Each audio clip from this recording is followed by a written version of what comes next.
Gentlemen and female gentlemen, Lord Noxalor hath returned. Today we are doing the entire lore timeline of League of Legends, Legends of Runeterra, Arcane. We are doing the whole timeline, all the nations, all the eras, all the history, all the politics, all the characters. We're gonna do our deepest of dives right now as we speak. So Necrit, he's been my recommended source for League of Legends lore, and we are doing the full ass freaking lore dive into League of Legends right now. 10,000 likes, and I will do lore dives into individual champions. Highly requested one is Jin. I don't know who that guy is, but apparently he's a psychopath, which is a good sign. I like psychopaths. So, let's do a dive, baby. Let's see what it's all about. If you've been around the channel for a while, you know that this isn't the first time that we are making a timeline for League of Legends. I did not know that, but okay. We made the first one before Universe even existed. During these dark times, we had to look for the lore in the client. And in the worst case, we had to snoop around the internet because Riot hid their stories on separate websites. And on top of that, half of the champions didn't even have canon story. Damn, wow, it's crazy to see how much League of Legends evolved, right? Like, this video is 5 years old, but like, even then, there was nothing. It's so crazy to me because Arcane is really a masterpiece. It's a masterpiece in character work, in political work, and in world building. And to think that it's just one tiny aspect of the greater world of League of Legends is so mouth-watering. I will consume all lore, as I told you. I already did deep dives into lots of different lores, from Warhammer 40k to Lord of the Rings, and honestly, I'm impressed with a lot of them. So far, League of Legends is impressing me, alright? And we're gonna keep diving into all those too, so subscribe for more lore. But, so far, League of Legends has been literally blowing my mind. I always thought it was like the meme game where people put slurs in the chat. Then we made the second timeline. That one was released after the universe launched.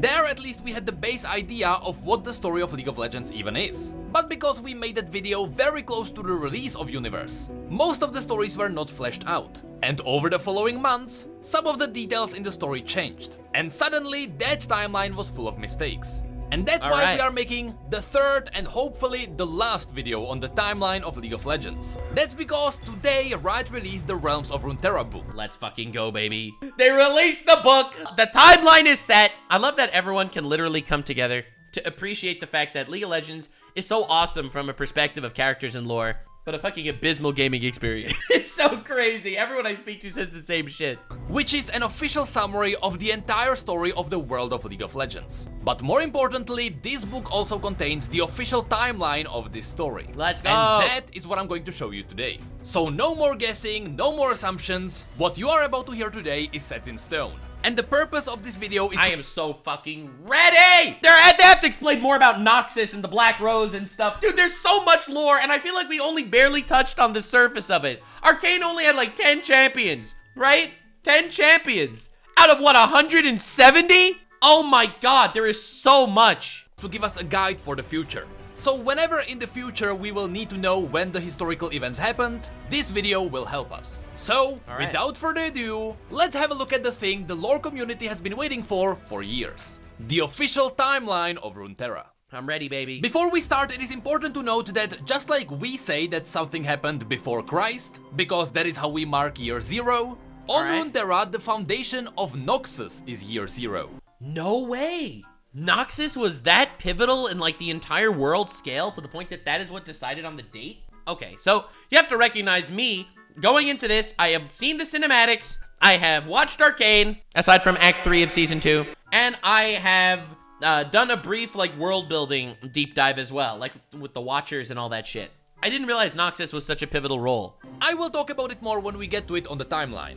But just remember that when something happened before the year 0, we say that it happened before Noxus. Wow. So let's start with the very beginning.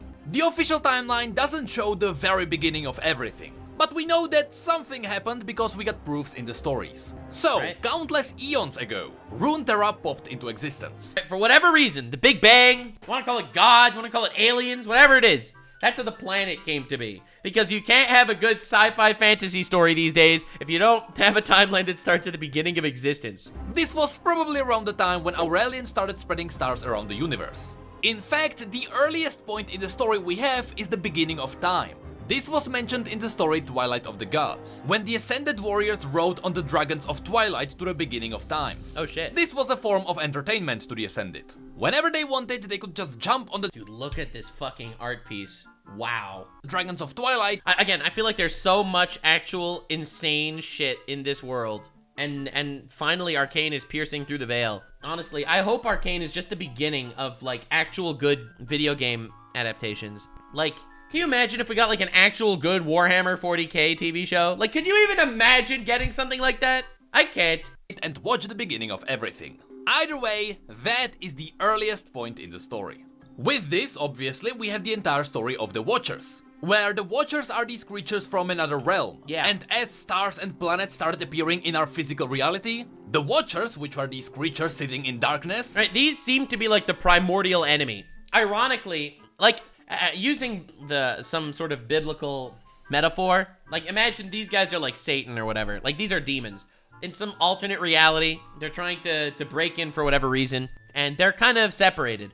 It's only up to certain people in reality to make holes for the demons to actually enter their reality. These are like the primordial evil. Ultimately, throughout the story, I feel like it's mostly going to be different factions or humans or races actually fighting each other. Because, like, if you look at our world, right? Most of the fights we have, they not with demons, they with other people. Pretty fucked up. Arcane is getting 3 spin-offs. One is set in Noxus. What? Is that official? So, like, these are, like, eldritch demons, like, from some other reality. Suddenly... Wait, is that true? Are we actually getting Arcane spin-offs? What? Arcane spin-offs. No way. No way! 3 Arcane spin-off TV shows confirmed. Oh my god! 3 Arcane spin-offs already confirmed in the works. Looks like Riot Games and Animation Studio, whatever. Next adaptations. Christian Link attended an interview with Twitch streamer Necrit. Oh, that's the guy we're reacting to right now. Speak of future projects, all right. We're investing a lot into Noxus, Ionia, Demacia. Ooh! We start really with the character stories, but we're investing in the right stories. I am so fucking ready for this. That's what this world needs. This doesn't need just endless seasons of Arcane. It needs different stories to flesh out all 170 fucking characters in League of Legends. That's what we need. We saw light in the distance. That's how you adapt a game. And because Demacia, whatever. they enjoyed their sleeping in the darkness and they didn't want to be blinded by annoying light, they decided to silence it. That is the reason why the Watchers are trying to consume our world. They were sleeping in the darkness since the beginning of anything. They want to destroy us because we are annoying. True. And when Runeterra popped into existence, it was like an annoying shining light to them. So if anything, we are invading the privacy of the Watchers. Interesting. That's an interesting perspective. Anyway, this sets up the very beginning of the planet. But now, let's jump onto the actual history of Runeterra that is written in the book. 9,000 years before Noxus, we have the very first Runeterran story. This era is known as simply the First Lands, which of course is an ancient name for Ionia. So it's not Ionia, that's one of the places that they want to go. Okay. surprising to know where this story takes place. This era is entirely new to us, so pay attention. The description in the book reads: across the island continent known as Ionia, a great war raged between mortals and a race of sky giants. Only by the intervention of the That sounds all very D&D-ish. Vastaya Shirei, legendary beings of immense power, existing in both material and spirit realms simultaneously, was victory eventually won. This is interesting because we have never heard about the sky giants before. No. Although they God were damn, that is so cool. There is so much history in this world. They didn't need to do this, right? If they only were worried about certain champions in the game, then why would they need to come up with such a brilliant backstory? Whoever obviously made this lore really put love into this world, for sure. And it's not just about creating little champions for the game. Released almost years before this book. If you have a look at Universe, you may notice these images with giant swords that have no meaning. Wow. It's the ancient sky giants. That's fucking awesome. I love that. I love that because it's such a good parallel to our world. There's so many different religions and histories and mythologies that talk about giants. And, you know, you have a couple of questions that don't necessarily have exact answers. So I love whenever you have some ancient race of giants that existed in the world. Like even in Elden Ring, which I think is one of the best lores I've ever consumed. I've already done deep dives on pretty much all of Elden Ring lore. However, we don't really have answers to what these things are. Throughout the land of Elden Ring, you just have these big fucking giants. Like, these are the regular giants, okay? Like, they're like, whatever, let's say 5 times your size. But you have these too, like these ancient giant skeletons, just as part of the landscape, never actually understood. And I love that. It's like an ancient piece of history that's not fully established, but it's a question mark on the history. So it's really cool to actually get some sort of explanation for what the giant swords are. I think that's fucking brilliant world building, especially because even in biblical and Abrahamic religions, there are stories about giants in the past and stuff. That's why there's such a big, like, giant conspiracy theory. You see, like, a giant bone in the ground, and you're like, is this, like, a dinosaur bone, or is it a human? You know? It's fucking awesome. Brilliant inclusion, honestly. Well, they have no meaning because people forgot where these giant swords came from. And the book actually has a special description for this exact image. This is what it says. Titans of the past. It is certain Ionia has much longer and richer history than any living soul could claim to know. Indeed, in the more remote and mountainous highlands, the landscape is still littered with evidence of great wars from ages past. But instead of clearing the ruins, the Ionians chose to respect what remains, even if they Rare human moment, respecting the ruins of a previous civilization. Couldn't be me. no longer fully understand what it represents. So this is a proof that the very first Runeterran story was a war with the giants, which is a war we unfortunately know nothing about. But honestly, I think that's a good thing. I don't love a lore that fleshes out every bit of history. I like a lore that leaves mystery in its history, right?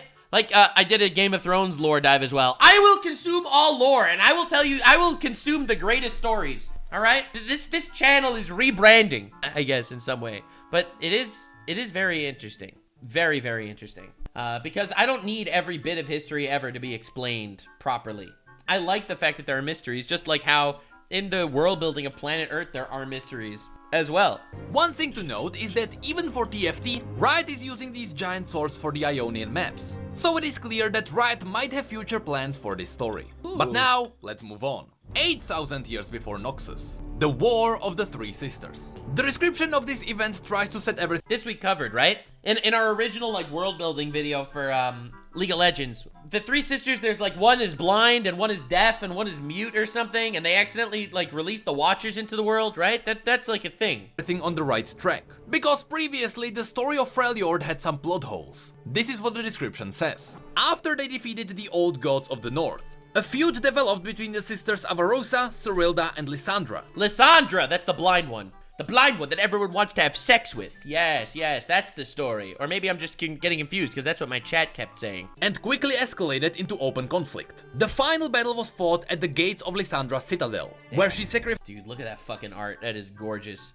many allies to entomb her enemies in true ice. Classic Esmeralda, am I right, guys? Truly a Freljord moment if I've ever heard one. Sacrificing people to encase people in ice? What is this, fairy tale? Oh my god. This suggests that the Watchers got frozen in the Holding Abyss first. And a couple of years after that, the sisters turned against each other. Damn. It wasn't a massive Classic sisters, am I right?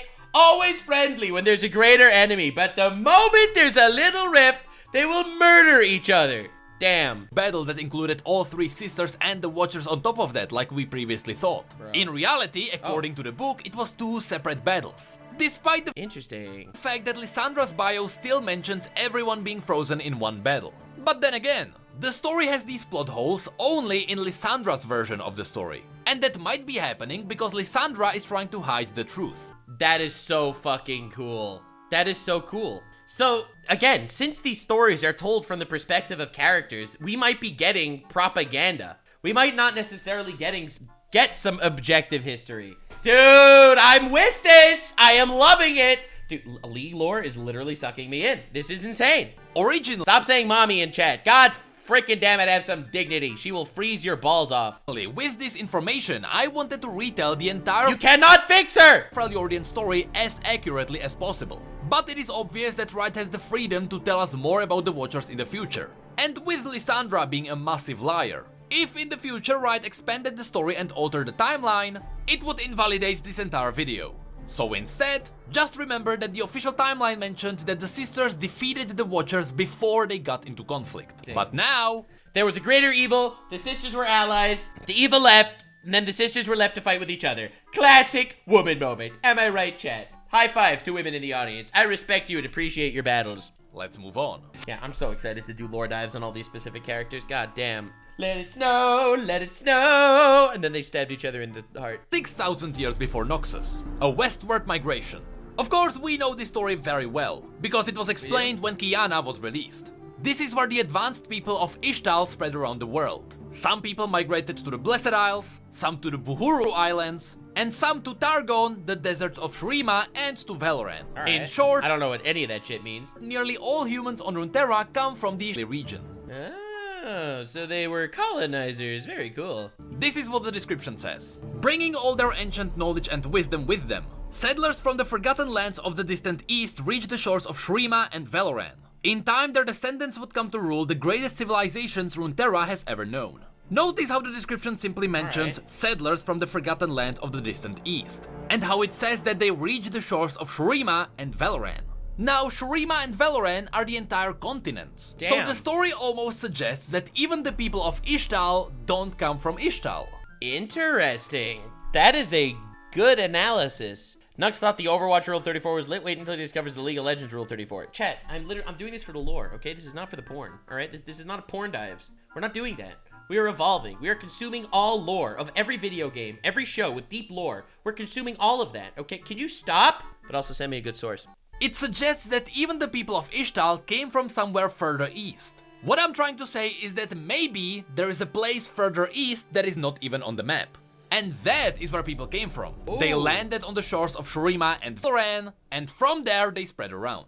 Interesting theory. But basically, you got these people spreading throughout the world. They all basically came from one source. Next, we have 5,000 years before Noxus. The rise of the God Warriors. Right, this we did see in our actual world building deep dive. Guided by the divine aspects of Targon in preparation for some unknown future war. I love that the official timeline doesn't actually refer to the gods, right? Because when we did the world building video, we spent a lot of time talking about how the gods kept putting people in different positions where they could become strong enough to fight against the Watchers. But it really seems like, from the perspective of the people, the gods are just that. They are religious figures. They're gods, right? They don't have direct contact. From the perspective of the gods, everything is being manipulated. But from the perspective of the people, these are just religions with nebulous entities. That is brilliant. The ancient Shirimans used the sun disk at Neremazeth to create the first Ascended. These noble beings were worshipped She's nuts! Sorry. as living gods, and the empire they forged would endure for millennia. Which is very nice, except for the slavery and the backstabbing and the Brutus moment. Brutus' situation was insane. This confirms that we were right in our previous assumptions that it was the Targonian aspect and possibly even the Celestials themselves who showed Shurimans how to create the Ascended. The first Ascended were made in Neremazeth. However, for unknown reasons, these early experiments with the Ascended failed, and Neremazeth was turned into ruins. So instead, a couple of years later...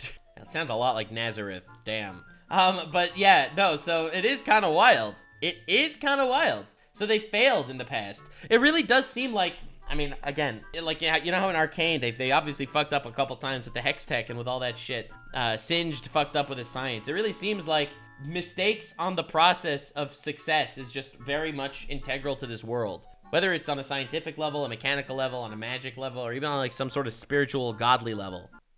A better and greater sun disk was built in the middle of the Shuriman Desert, which would become the foundation of the future capital city of the Shuriman Empire. I'm sure nothing bad happens here! The description mentioned that the Ascended were created for unknown future war, which implies that the Celestials, or whatever, seemed like they were nudging humanity to make these Ascendant God Warriors in order to fight against the Watchers, or some sort of interdimensional greater evil. of course, we know would become the Great Void War. But obviously the humans didn't know that shit. 5,000 years before Noxus. Wait, so this God Warrior place, Shurima, whatever, that was a capital city of peace for 2,500 years? It was like a utopia. No civilization lasts that long. Icathia rebelled against Shurima. This is when the story called Where Icathia Once Stood happened.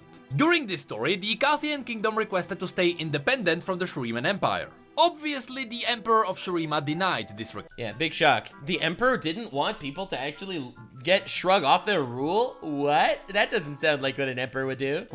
And as an answer, he sent his ascended god warriors to reclaim the rebelling kingdom. Holy shit. Kingdom is like, we want sovereignty! And he's like, you are my vassals. God warriors? Kill them all. Classic Emperor moment. Like, again, it's an interesting political conflict, and I'm really interested to see what a show like Arcane actually does about this. But realistically, this does kind of make sense. It seems like some sort of civil war where, you know, some people want sovereignty, some people want to maintain their control, which does make sense. You don't want to give sovereignty to, you know, Texas, okay? You want Texas to stay part of fucking America. And so, because Icathians knew they wouldn't be able to beat the God Warriors, they called upon a different kind of power to save them. God damn it, they summoned the fucking demons. That's the issue, bro. That's the issue. You're always gonna get people to go to extremes. There's nothing scarier than someone desperate, right? Wasn't that even a quote from Arcane that they said about, that's what Mel said about Mbessa. You know, she's much more dangerous than usual because she's desperate. Or, as the description puts it, in a desperate bid to succate from the tyranny of the Empire, Icathia unleashed the Void in battle. And that's what they'll do, because ultimately, from their perspective, either they lose to the God Warriors, or they win and use the Void, and then have to deal with the Void, and then maybe lose, but maybe win. You can never trust a desperate man. Their own capital city was instantly destroyed, the land tainted and corrupted beyond all recognition. Even the mighty ascended host could do little to combat this horror, and Shurima was forced to abandon Icathia for good. Oh, so Icathia actually, it didn't just rebel, it succeeded. It actually became a sovereign nation because of this. I didn't realize that. Damn. So that's the first big L of Shurima and the God Warriors in 2,500 years of rule. 2,000 years before Noxus, Azir's failed ascension. This is when Xerath betrayed Azir. Yeah, right. So Azir was the king, or the emperor, whatever, and his slave/friend betrayed him. Right, yeah. Some could argue that Azir wasn't really betrayed. He just never told Xerath that he wanted to free all slaves. Azir wanted to— Churro! Oh god, he was Abraham Lincoln one day before making the speech. Damn, holy shit. He wanted to ascend and then free all slaves, but he didn't tell anyone. And they were like, dude, we'll just kill this guy. Keep it as a surprise. Again, it's a really interesting political and like psychological story. Like, it's just a really good story in general. Right here you have the noble king, but ultimately the king is an oppressor. And ultimately the king isn't willing to share his nobility and his kindness with the people until it's too late. Miscommunication always been the world's biggest problem, for real. But you can totally understand the perspective of the rebels, and you can totally understand the perspective of the noble king that really thinks he's doing everything right. Like, it's just, I love stories with dynamics like this, and these complications shape the actual landscape of League of Legends, and that's what makes it interesting and complex, right? It's like the classic Silco thing from Arcane, you know? Like, I could completely understand Silco's perspective in Arcane, which is what made him one of the coolest villains. Which would be announced after his ascension. But since he never told Xerath, Xerath thought that Azir was as cruel as all his ancestors. And so, Xerath decided to push Azir away from the ritual, and he absorbed the power of the Sun Disk himself. Is this Azir guy like a character in League of Legends? Like, have we seen any actual champions yet? I always get confused. Azir, lol. Like, oh yes, he is a character? Damn. Dude, the art is so good.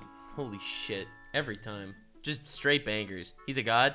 Nice. Forcing it to transcend him beyond— So both these characters, Azir and Xerath, are characters. What does Xerath look like? Dude, I have to do a fucking lore dive into every champion. Not even fair! Oh. Way, that's a surprise. I didn't see that. Oh, no way. That's crazy. Didn't see that one coming. Beyond what even the Ascended are, and destroying the Empire in the process. The description of these— Wow, a 2,500 year long empire completely destroyed by a miscommunication. That's awesome. Event says, denied godhood by a base act of treachery, the last Freeman Emperor, Azir, was lost, along with the Sun Disk itself. The people, filled with fear and sorrow, looked for the remaining Ascended to protect them. Something to note here. Notice that there is a 500-year gap between these events and the story of Icathia.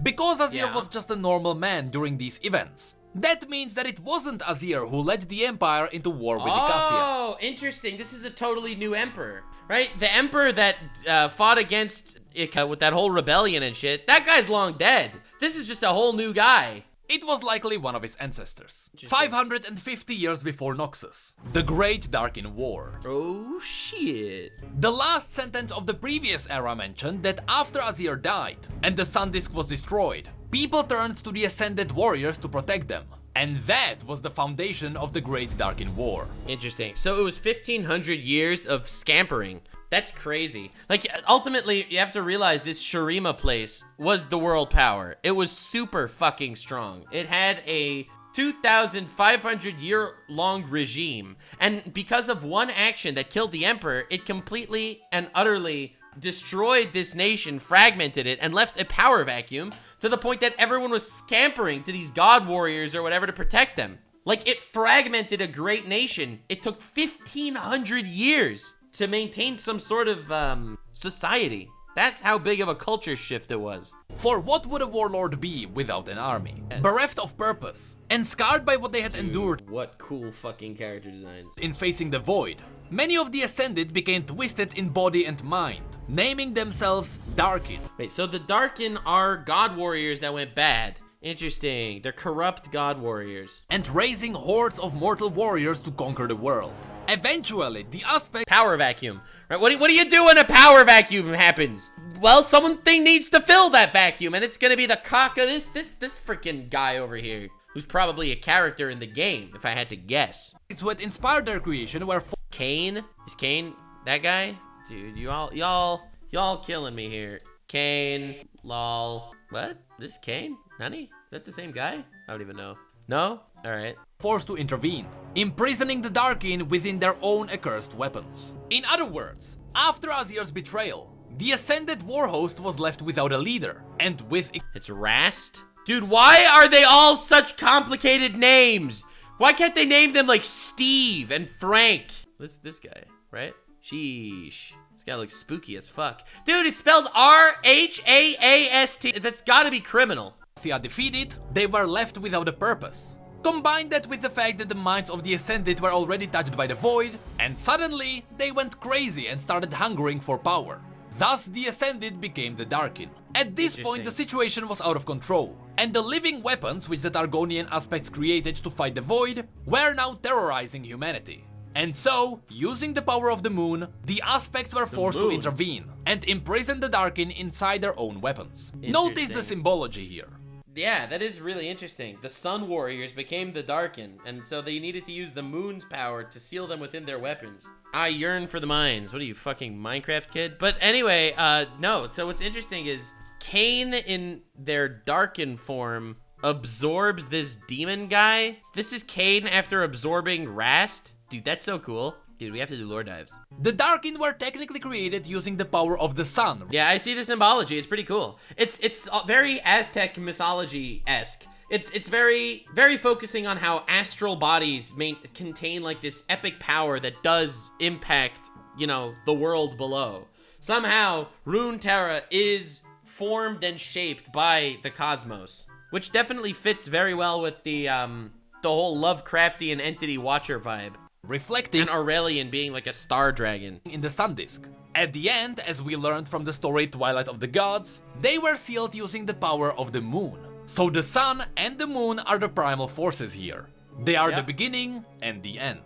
400 years before Noxus. Wait, so do we ever see these Darkin again? There's like this massive war, it lasts 150 years. The Darkins end up getting sealed, and they're just gonzo forever? Noxus. Reign of the Iron Revenant. This is when the story of Mordekaiser happens. Who the fuck is Mordekaiser? Mordekaiser? Oh my god, dude. I would fucking pledge my allegiance to this glorious man. Holy shit, this man is half Space Marine and half God Emperor. Look at this fucking hunk. Holy shit, bro. Mordekaiser slaps his cock on the table and it's over. Jeebus. Grobless. This, what the Space Marine Genghis Khan over here. God damn. I'll read. Dude, the character design is so good. The official description. No wonder you guys are telling me to look at the porn. First, and then I will fill in the gaps. Deceiving the mages who had resurrected him, the warlord San Uzal was resurrected him? Wait, this guy's like necromancied back into the battlefield? This dude's like an undead? Reborn as Mordekaiser, and set about conquering the mortal realm from his immortal bastion. Oh my god, he really is! He's just immortal zombie Genghis Khan Space Marine. Though it took almost 3 centuries, he was eventually defeated by an alliance of Noxide tribes, who inherited the empire he had built. So this dude is such a badass. His iron cock destroys societies everywhere. He basically becomes like some warlord to take over everything. And then he eventually gets defeated, and the people that defeat him basically take over all the stuff that he became a dictator over. They kind of inherited a nation from a dictator. That is such a fucking cool development. I need to add 2 things here. First of all, before San Uzal died, he conquered Valoran and forged an empire in blood and death. Yeah, well, we're definitely leading into that Aztec mythology shit. He did this because he believed that if he lived a glorious life in the name of the gods of death, he would be invited to their table in the afterlife. Oh my god. But after he died, he learned that the afterlife is empty. This angered him so much. Cringe! Wait, how the fuck does that happen? If there is no afterlife, then how is he noticing this shit? That he learned how to speak the language of the dead, also known as Oknun, by observing other damned souls. Then he reached out to the world of the living, in hopes to bait some sorcerer into bringing this legendary warlord back to life. This is crazy. And with a bit of patience, that is exactly what happened. That has got to be the most badass berserk gut style resurrection stories I've ever heard in my life. We gotta do a Mordekaiser deep dive. That's like Darth Revan on steroids. Holy crap. Bro is literally Madara. Too angry to stay dead. He does all this evil, insane shit because he wants to die and then be at the table with the gods of death. When it turns out there were no gods of death, he was just like, ah, shit, I'm just dead. So he absorbs the energy from other damned souls, making a foothold in reality so that some mage brings this little fucker back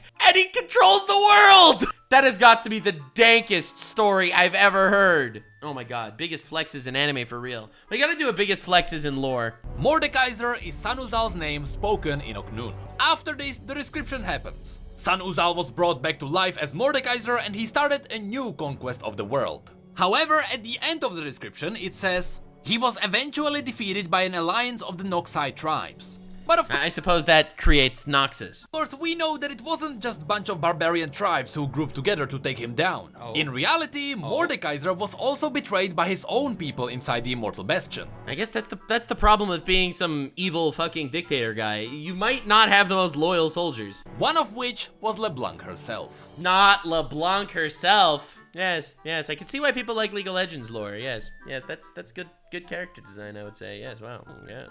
Anyway, as the story Black Rose? Wait. No shot. No shot. I cannot believe it. That's insane. Wow. So she's the leader of the Black Rose, the one that's been after Mel and Mel's mom this entire time, who are from Noxus. She's literally been around from the days of Mordekaiser. She has literally been the one that backstabbed Mordekaiser before the year has been even named? Before the origins of the timeline? Bro! Oh my god. The illusionist lady? Bro, dude, fuck. Oh god. Noxus just got a lot more interesting. Anyway, as the story mentioned, almost 300 years passed. And now we are getting to 25 years before Noxus. The Ruination. A terrible accident occurred in the arcane vaults beneath the city of Helya.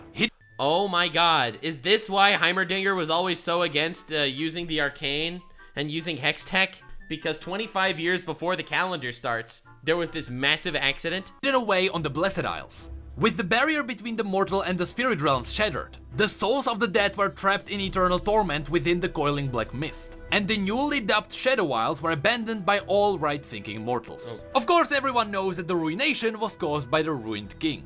So about 25 years before Noxus is when the story of Callista and Hecarim happened. Alright. And this takes I don't know what that means. us to 13 years before Noxus. The Rune Wars. With Helya lost, dangerous magical artifacts soon began to find their way into the wrong hands. On the fields outside Com, the renowned mage Tyrus and his apprentice Rise witnessed the first devastating attack in the Rune Wars. Damn. A sight that would haunt Rise's nightmares for the rest of his unnaturally long life. In other words, the story of Rise actually happened after the Ruination. Okay, I don't know who this guy is, but this is that war that Heimerdinger was talking about when the arcane became too accessible to the people. Obviously, which is why he was so scared of hex tech, right? Which makes sense because Master Tyrus, who was responsible for every single one of these characters has such a complex story, bro. This guy is the mage that Heimerdinger met? Wow! Taking care of the world runes was from the Blessed Isles. Dude, there's so much lore. Oh god, I'm so happy we're consuming it. League of Legends really is a treasure trove. This is the new 40k, at least for me. Like, I'm still infatuated with 40k. I think that's still the best lore dive we've done, but damn. But since the Blessed Isles exploded, it makes sense that suddenly protecting the world runes was harder. That might be one of the reasons why people around the world started discovering the world runes. Either way, the description mentions Com, which is a place mentioned on the map of Runeterra. You can't find the place there, but it was mentioned in Ryze's story. In fact, it is this exact image. The reason why you can't find it on the map is because it's destroyed. Because it is speculated that this entire crater that was a city. Damn.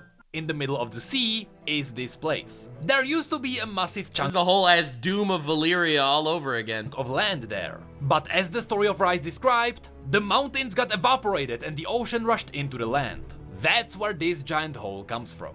The former birthplace of Ryze. That's amazing. And finally, we are getting to year 0. Noxus endures. Wow. So this is where the year starts. This is where it all starts. After the previous war, we're in a new age in regards to how magic is being regarded. That's incredible.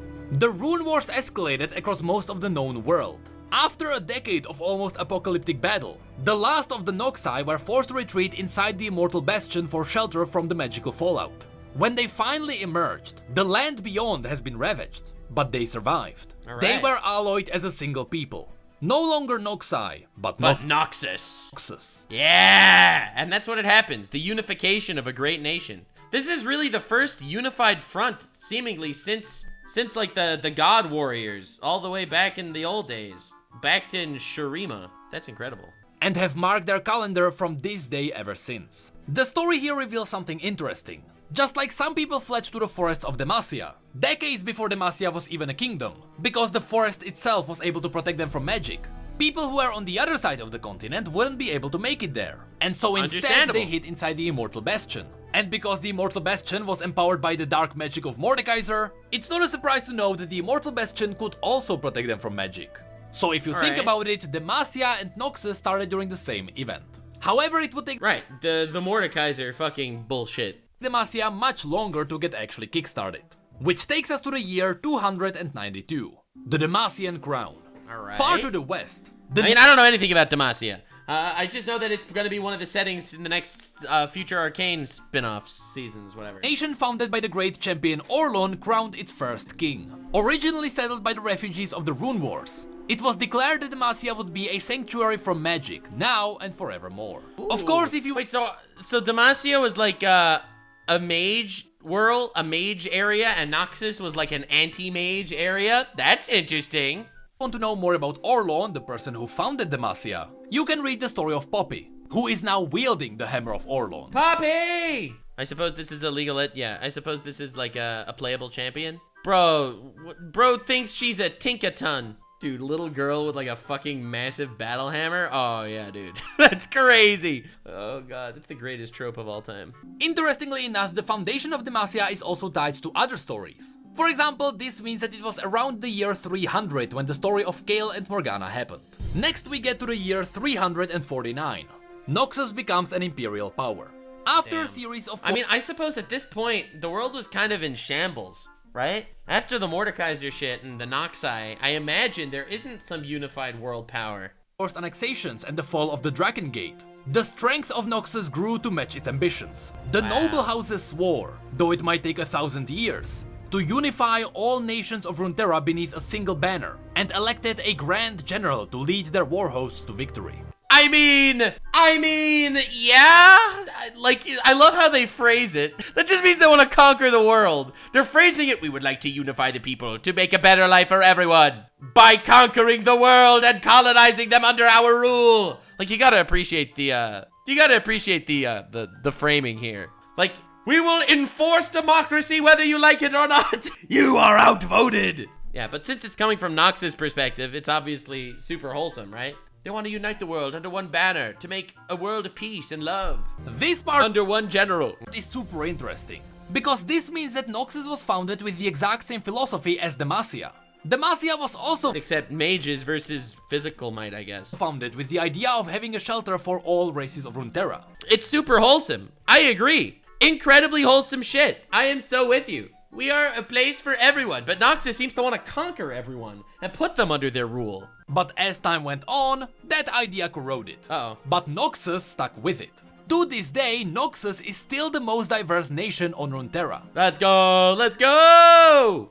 Can't believe Noxus is so woke, guys. Woke Noxus situation is insane. And that's because they stuck with their base philosophy. Then, so what happened to Demacia? Why did they not? We have the year 772. Tragedy on the River Pilt. Merchant clans controlling the trade routes between Valoran and Shurima accelerated construction of vast accessways and conveyors. However, excavations of these sun gates undermined the ancient port of Zaun, plunging whole portions of the city into the lightless caverns beneath. Wow, dude. One more time. The ancient port of Zaun. Wait, Zaun existed before Piltover? I am shocked. One more time. In Valoran and Shurima, accelerated construction of vast accessways and conveyors. However, excavations of these sun gates undermined the ancient port of Zaun, plunging whole portions of the city into the lightless caverns beneath. I cannot believe it. Zaun existed before Piltover. It was a Shuriman city back in the day. That was like the city that used to be the capital with like the god warriors and all that shit. And there was a Zaun, and the Zaun was crushed down into the depths. Oh my god. So they built Piltover on top of Zaun and literally made the Zaunites need to submit to their authority. Oh my god, that gives a different perspective on the political situation of Arcane. Oh my lord. In other words, before the year 772, the only way to transport goods by ship from east to west would be to go around the entire continent, because the path through the continent was blocked by rocks right here, which is where the ancient city of Zaun was. I cannot believe it. So they destroyed Zaun. Destroyed Zaun in order to make a trading route. Wow! That is so dark. That is so freaking dark. Back then, Zaun was a Shuriman city, and its ancient name was Oshrava Zaun. However, the rich people realized that if they make a massive hole through the rocks, instead of going around the entire continent, they could go through the rocks and pass between the eastern and western Valoran with ease. So the construction began, and the merchants of Zaun started digging a hole through the rocks. But because it was taking far too long to do that, they decided to accelerate the digging, and so they used explosives. The issue is that they miscalculated how many of these explosives they needed, and the explosion was so big half of the city sank into the waters below. Bro, that's insane. I feel like this is such a good, like, world building because on the one hand, we've never had a tragedy quite like this happen in our world that I could think of, like blowing up the city in like this exact fashion, but it is something that is so realistic. Like, if this would happen, it would help the trade route. If we blew up half our country, it would happen, right? Like, you can't see that shit happening to Venice. Sacrifice in the name of progress. This disaster was so massive, thousands of people died that day. Oh my god. And the city was effectively split into two halves. Zaun remained oh my god. As it was below, albeit being mostly in ruins. But above that, they built Piltover. New city was born. It was called Piltover. Oh my god. That's crazy. That's crazy. Fuck. So Zaun was the OG people, and because of this tragedy, they built over it with Piltover. Shocking. Demacia hates mages. They have a special rock that absorbs magic, and a noble girl is a mage, and Noxus wants mages for their power. Yeah, well, don't worry. We'll be doing deep dives, I think, into the individual nations as well, because this is fucking brilliant, and I want to absorb all the lore. Piltover was built over. That's crazy. For it was now sitting over the river Pilt. Oh. It's over the river Pilt, so it's Pilt over. Next, that's the tragedy, the river Pilt. And for the sake of progress, they ended up blowing up thousands of people and completely fucking over half of society. We have the year 787, with more and more bad Bro, wait. What happened in Chernobyl? So the Chernobyl disaster started here with the explosion of a reactor on the nuclear power plant. Yeah, that's kind of what this looked like. Like, for the sake of progress, there was a little bit of an oopsie in Reactor 4, and it blew up lots of people. Where they had to evacuate 50,000 people, and then 70,000 people. And it's, dude, insane. There's a series on this event. Yeah, it was a fucking tragedy. But it kind of does give that vibe, right? For the sake of progress, they accidentally blew up thousands. Some of you may die, but that is a sacrifice I am willing to make. Seekers washing up on their shores. Missionaries from the Buhuru granted these pale lanky outsiders refuge in the southern island base. While there were many years of cultural confusion, even including the name of the Serpent Isles, this settlement would eventually grow into a bustling port city in its own right. Look at that art. isn't this gorgeous? Like, this is gorgeous. In other words, I can't believe the Buhuru it. were these advanced religious people that came here from Ishtal, just like they came to the Blessed Isles. But as more and more outsiders, who they called Peelangi, came to their islands, most of them coming from Piltover and Zaun and usually seeking some form of treasures, the Buhuru gave them their own island where they could do whatever they wanted. Oh, that's nice. And over time, as more and more people came, a settlement was built there, and that was eventually turned into Bilgewater. Nice. Next we have the year 984, the invasion of Ionia. Ionia, like the swamp in Elden Ring? Following many years of scouting and preparation, Grand General Borem Darkwill ordered a large-scale occupation of Ionia by Noxian forces. That's it.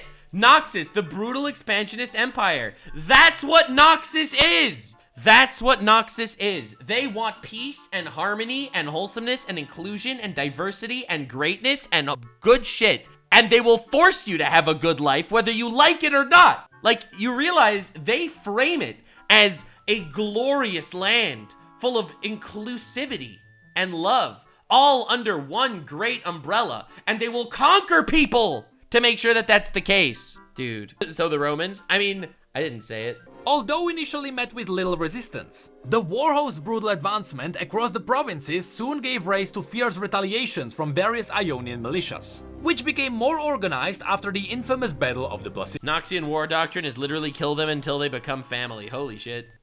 Of course, everyone knows the invasion of Ionia. The story of most Ionian champions and a lot of Noxian champions as well explain this. So if you want to learn about what happened here, Irelia is the centerpiece. But other interesting champions include Riven, Kayn, Master Yi, and even Zed and Shen. Yeah, I don't know any of those guys, but I want to do lore dives into all the champions if we had 10,000 likes. So 10,000 likes. But of course, there is one more champion who changed because of these events. Uh-oh. And that champion takes us to the last point on this timeline. Year 989.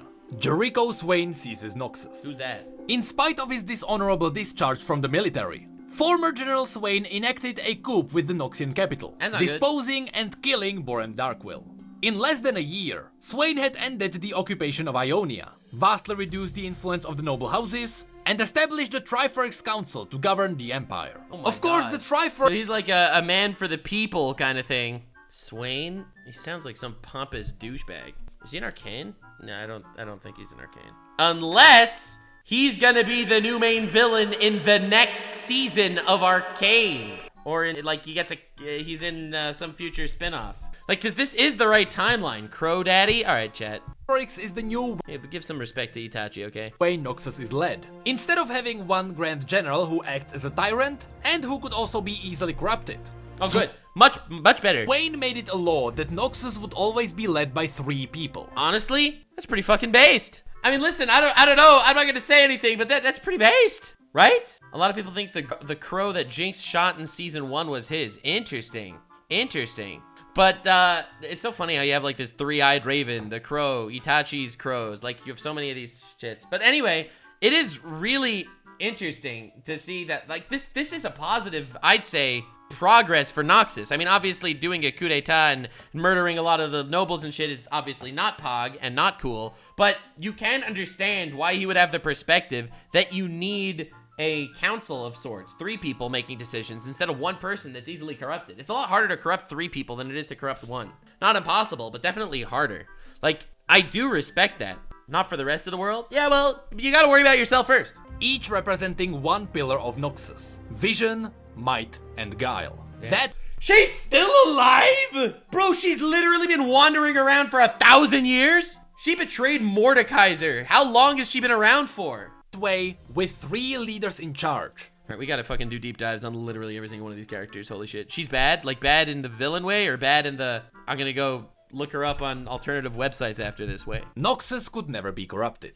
And this takes us to the present days. Because even though this is the end of the official timeline, there are stories that are happening right now. Oh my god, there's so much lore, there's so many stories. The biggest one is the story of Silas, I don't know who that is. who is currently pushing the story of Demacia forward in the present days. Ooh. But other present stories also include the story of Udyr and Volibear, the one where Udyr faced the Earth sign. Okay, so this is Silas. I recognize him from the cinematics, because I did watch the cinematics and they were fucking awesome, right? This guy breaks into the city. So I guess he's like rebelling in some way against Demacia, I suppose. But also we have the stories of Raven and Yasuo, called Confessions of a Broken Blade, and Cool. even Jin's escape. Because This guy's so cool! So cool! By the way, I got some comments on my original, like, reaction to the cinematics. Apparently, I was able to describe this guy's character perfectly just from the cinematics. Ladies and gentlemen, that is fucking banger character design. Like, the fact that I see this guy and I'm like, this guy's like some maestro of mischief, some psychotic fucker. Like, the fact that I was able to get it right just from the character design without hearing this guy speak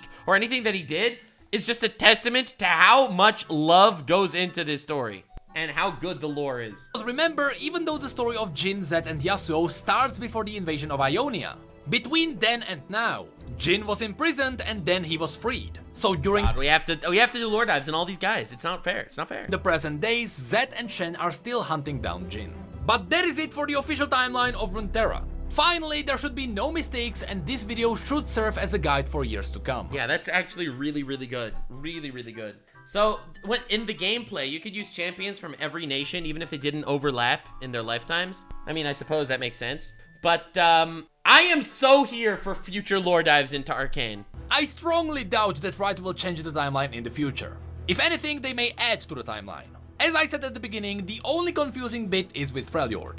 We are not exactly sure about the chronology of when the bridge in Holding Abyss was built, when the Watchers were sealed, and when Lysandra fought against her sisters. That entire part is still confusing, because Lysandra keeps screwing with the stories. Again, Lysandra is a known liar. She is rewriting the stories to hide the truth. Dude, that's so fucking awesome. I love that that's part of the lore, that you can't trust the storyteller. So maybe the story is confusing on purpose. But if anything, we should trust the book. After all, the book was written as a summary of all the canon lore. So we can assume that the Watchers became a threat, the sisters defeated them, they learned that Lysandra was favoring the Watchers, and then Avarosa and Serilda turned on Lysandra. That should be the canon version. What an awesome But with story. that is going to be it for this video. Yeah. There is definitely one more thing I want to talk about when it comes to this book. Because believe it or not, but there might be some hidden teasers of a new champion in the book. And because I was given an early copy, I had some time to look into it. Ooh. But more on that in a future video. Alright, well, anyway, that's 5 years in the past, so... For now, thank you so much for being here, and I will see you next time. That was a banger. I'm really, really, really glad that we did this lore dive. I want to continue lore diving into League of Legends, but that is really up to you. And what you guys have to do with this video. If you leave a like, if you subscribe, if you drop a comment, if you fucking tell me what you want in the comments. Lore dives are my videos for the people. On Nuxanor, I'm gonna be uploading my commentary, slop, drama, making fun of idiots, trolling people videos. That's gonna be on Nuxanor. Taku is gonna be lore dives, and a lot more just doing the type of thing that you want me to do type of content, since the main channel is shadow banned anyway. So let me know. I'm excited. Thank you for being here, and stay weird, fam. Like, subscribe, and this video was streamed live on kick.com/Nuxanor. See you there. Stay weird, fam.